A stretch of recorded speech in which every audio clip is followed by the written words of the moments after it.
Di sebuah kota di negara Korea memperlihatkan seorang wanita cantik yang sedang berjalan. Dan tiba-tiba saja wanita itu diculik oleh dua orang pria. Setelah tersadar dari pingsannya, wanita cantik yang diketahui bernama Kang Sonia ini ternyata dibawa ke sebuah rumah sakit jiwa. Dan di sini Sonia pun langsung dimandikan secara paksa oleh kedua perawat rumah sakit.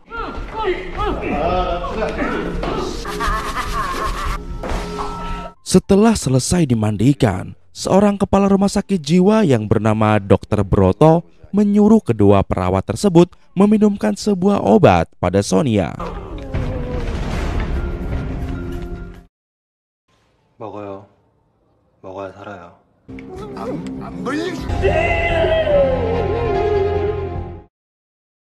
Satu tahun kemudian, di tempat lain terlihat seorang produser bernama Nanam yang sedang diinterview oleh seorang pembawa berita. PD님께서 갖고 계신 원칙이나 저는 오로지 국민들에게 진실을 알려야겠다는 생각으로 평일보단 국민들의 알 권리를 충족시켜주는 것이. Namun interview ini mendadak dihentikan karena ternyata baru saja tersiar kabar bahwa program acara yang dibuat oleh produser Nanam hanyalah sebuah settingan.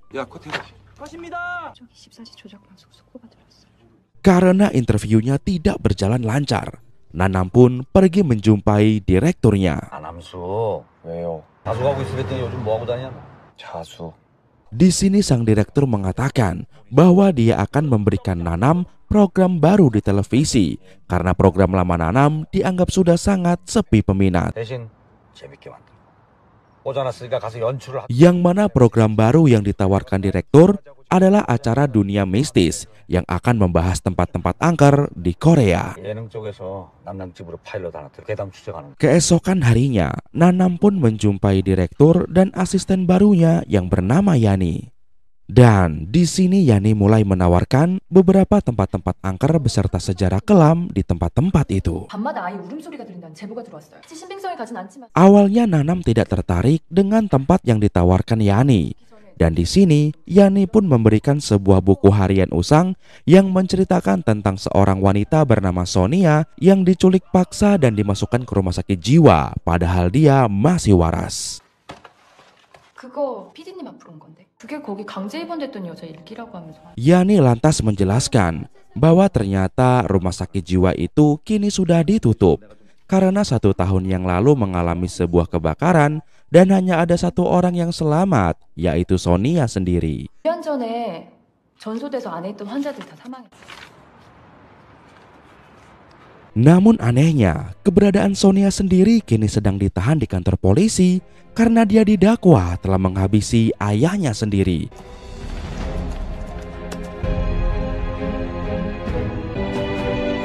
What? Apakah yang sebenarnya telah terjadi? Simak terus video ini sampai benar-benar habis ya guys, karena endingnya bakal bikin otak kalian jungkir balik.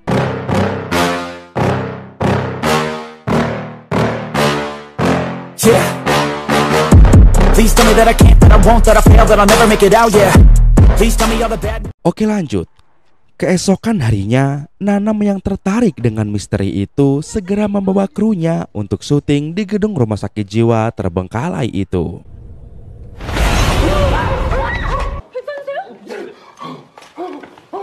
Namun di tengah-tengah syuting, tiba-tiba mereka dikejutkan dengan penemuan seorang pria yang penuh dengan luka bakar.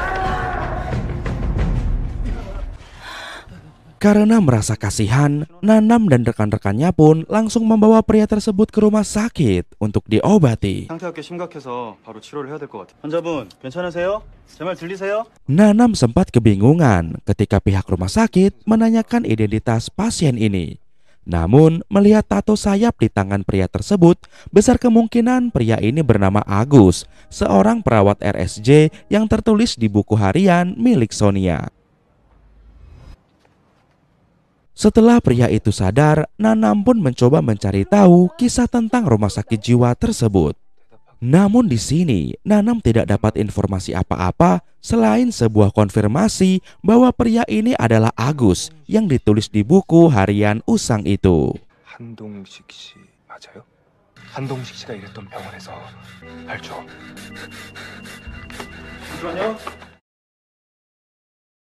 Keesokan harinya, ketika di kantor, Nanam dihampiri oleh Yani. Di sini, Yani memberikan laporan pada Nanam bahwa dia telah berhasil mendapatkan data tentang Sonia yang ternyata merupakan anak dari ketua polisi. 제가 경찰에 협조 공문 요청했는데 기억하시죠? 1년 전 경찰서장 피살 사건. Adapun alasan Sonia dipenjara, ternyata ketika rumah sakit itu terbakar, Sonia memanfaatkan kondisi itu untuk menghabisi ayahnya sendiri. 피살 사건 때문에 다른 기사는 별로 있지도 않아요. 병원 화재 난 날이 그날이더라고요. Dan karena kejahatan itu, Sonia pun ditahan di tempat khusus.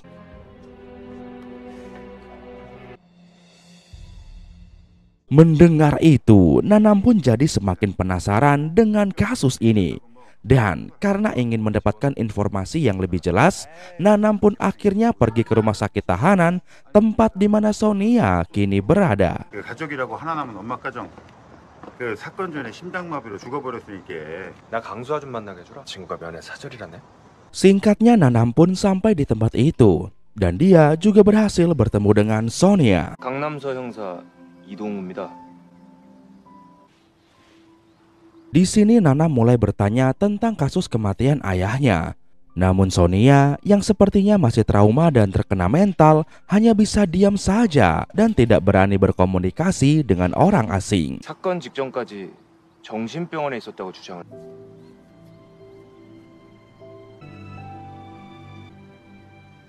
Di keesokan harinya, Nanam yang tidak mau menyerah pun mencoba mendatangi Sonia lagi.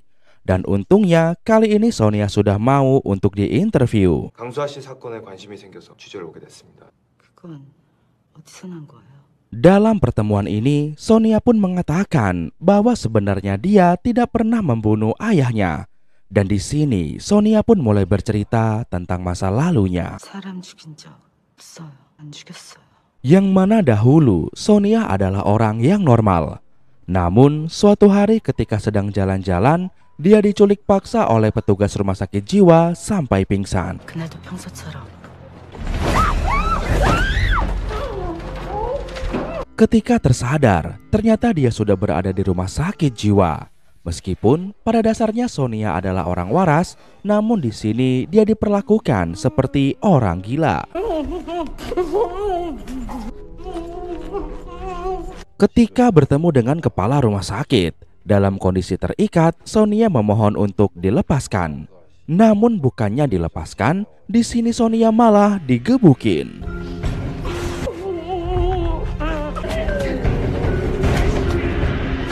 Beberapa hari setelah dikurung, Sonia pun dikumpulkan bersama orang gila lainnya. Dan di sini dia bertemu dengan seorang wanita berambut pendek bernama Edah yang mengatakan bahwa dia juga dipaksa untuk masuk ke rumah sakit jiwa ini. 안 미쳤어. 난 내 방에서 자고 있는데 다 자고잖아. 여기로 끌고 들어왔어. Meski begitu, ternyata Edah benar-benar agak gila. Dan karena tidak bisa diberi banyak pertanyaan, Sonia pun hanya bertanya bagaimana agar bisa keluar dari tempat ini. 여기서 어떻게 나가는지 알아요? Untungnya Edah masih bisa mengerti pertanyaan itu. Dan di sini Edah mengatakan bahwa seorang pria genit yang tinggal di samping kamar Sonia mengetahui bagaimana cara kabur dari tempat ini. 그건 발발이 변태스 끼워놨는데. Sementara itu di tempat lain, kita akan diperlihatkan sisi gelap dari rumah sakit jiwa ini.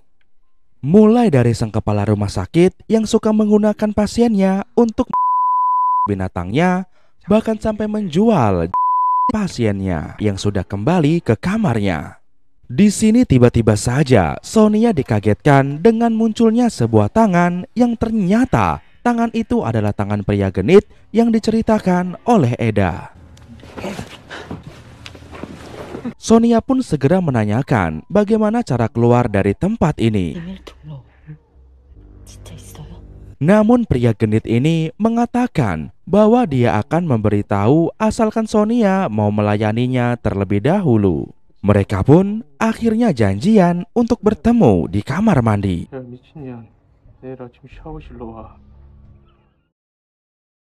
Singkatnya, ketika jadwal pemberian obat pada seluruh pasien, diam-diam Sonia pun datang ke kamar mandi dan bertemu dengan pria genit yang sudah menunggunya di sana. Sonia pun melakukan servis rudal pada si pria genit. Dan sambil menikmati servis rudal gratis, pria genit ini pun memberitahu bahwa ada lorong rahasia di ruang kepala rumah sakit. Dan dari tempat itu, Sonia bisa memanfaatkannya untuk melarikan diri.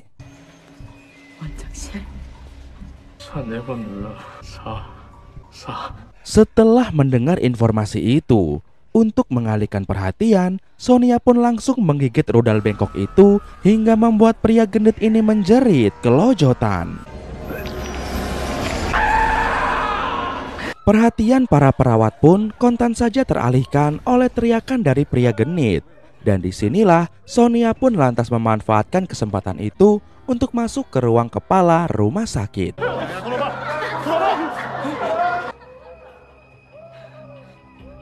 Sonia pun mencari kesana kemari di mana letak lorong itu.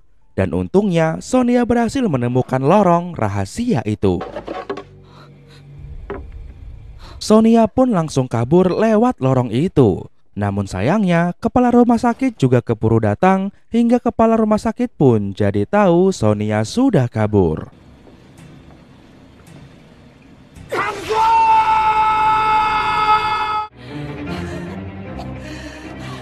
Setelah keluar dari tempat itu, Sonia pun mencoba mencari pertolongan.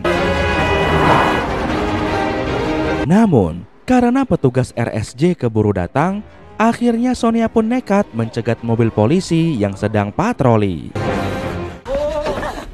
Polisi ini pun segera menolong Sonia dan menyuruhnya masuk ke dalam mobil. Namun bukannya diantarkan pulang, para polisi kocak ini pun malah membawa Sonia kembali ke rumah sakit jiwa.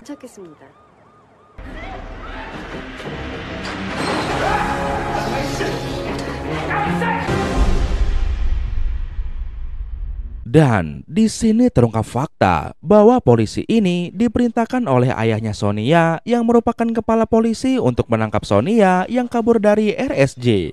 Karena ternyata kepala polisi ini hanyalah ayah tiri Sonia. 경찰서장 강병주, 수아씨 외부도 아버지잖아요.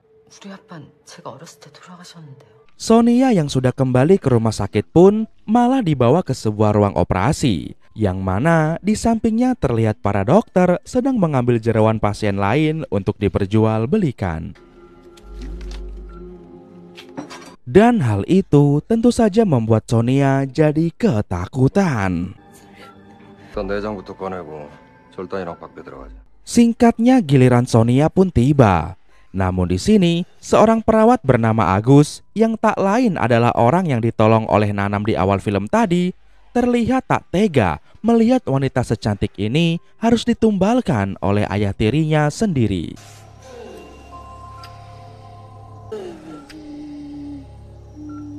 Alhasil Agus pun segera membaca buku catatan milik Sonia untuk mencari kontak telepon teman-temannya Sonia.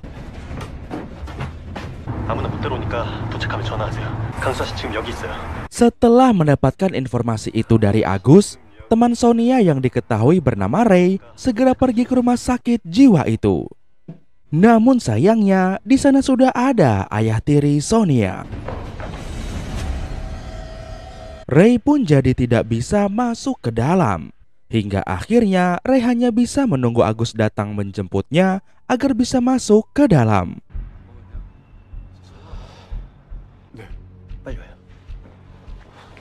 Setelah berhasil masuk, Ray pun langsung menemui Sonia di ruang operasi. Dan untungnya saat itu kepala rumah sakit sedang berada di ruangannya bersama kepala polisi.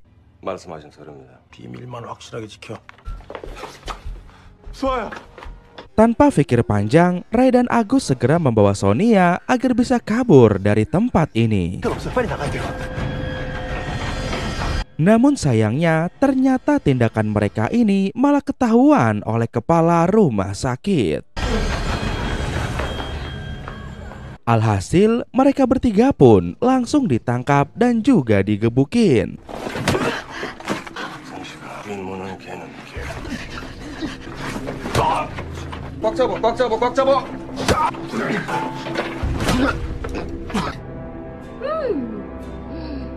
Kepala rumah sakit yang kesal kepada Ray karena berusaha menyelamatkan Sonia, akhirnya berniat ingin mengambil jeroan Ray untuk diperjualbelikan.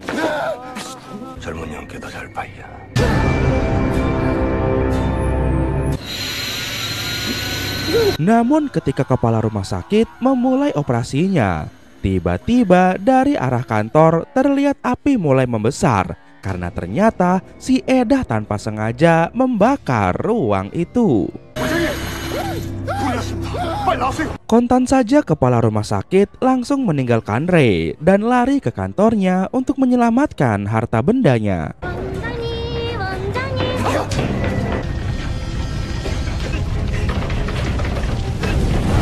Sementara itu Sonia yang melihat ada Edah di situ segera meminta bantuan Edah untuk melepaskan ikatannya. Dan setelah ikatannya terlepas, mereka bertiga pun langsung melarikan diri.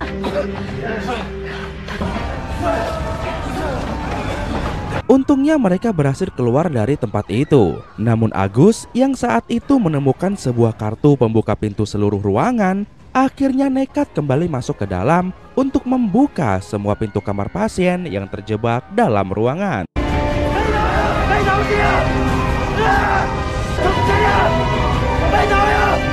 Sementara itu Sonia dan Ray yang ingin pergi dari sana tiba-tiba dikejutkan dengan kemunculan kepala rumah sakit yang langsung menarik Ray ke dalam kobaran api. Dan akhirnya Ray pun harus koit bersama kepala rumah sakit. Dan seperti itulah cerita sebenarnya yang bisa Sonia berikan kepada Nanam. Namun Nanam yang masih merasa ada yang ganjil lantas bertanya pada Sonia, apakah setelah kejadian itu Sonia pernah pulang ke rumah ayahnya? 정말로 기억이 안 나요. 정말 기억이 아무 거짓말! Karena tidak puas dengan jawaban Sonia, Nanam pun lantas menunjukkan foto ayah tirinya sambil terus menekan Sonia agar mau mengatakan semua kejadian yang dia alami dengan lebih lengkap. Dan karena sudah tak tahan dengan desakan itu, akhirnya Sonia pun menggebrak meja sambil mengatakan fakta yang mencengangkan. Yang mana ternyata ayah tirinya yang merupakan kepala polisi diam-diam sering Sonia dan juga ibunya di dalam rumah. Bahkan bukan hanya itu, ketika ayah tirinya sedang kepengen asah pedang, tanpa segan-segan si ayah tiri akan menjadikan Sonia 매일매일 죽이는 꿈을 꿨어. Dan di sini Sonia juga mengatakan bahwa sesungguhnya ayahnya mati bunuh diri setelah mengetahui rumah sakit yang merawat anaknya terbakar. 근데 죽어 있었어. Setelah mendengar cerita kelam Sonia yang begitu menyedihkan, Nanam yang bersimpati pun memutuskan untuk mengangkat cerita Sonia ini ke program TV barunya. 그는 자신의 신분과 지위를 이용하여 재산을 축적하고 우리가 알고 있던 덕망 높은 경찰서장은 없었습니다. Dan di sini Nanam pun langsung menampilkan Sonia sebagai saksi sekaligus korbannya. Akibat siaran ini, perhatian publik pun tertarik pada kasus Sonia. Dan akhirnya kasus Sonia ini pun berhasil diangkat lagi ke pengadilan.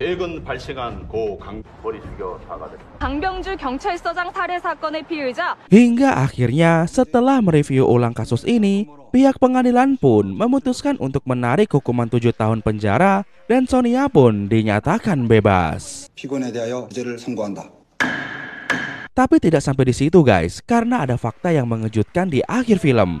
Maka dari itu simak video ini sampai benar-benar habis ya. Oke lanjut. Setelah bebas dari penjara, Nanam pun mengantarkan Sonia pulang ke rumahnya.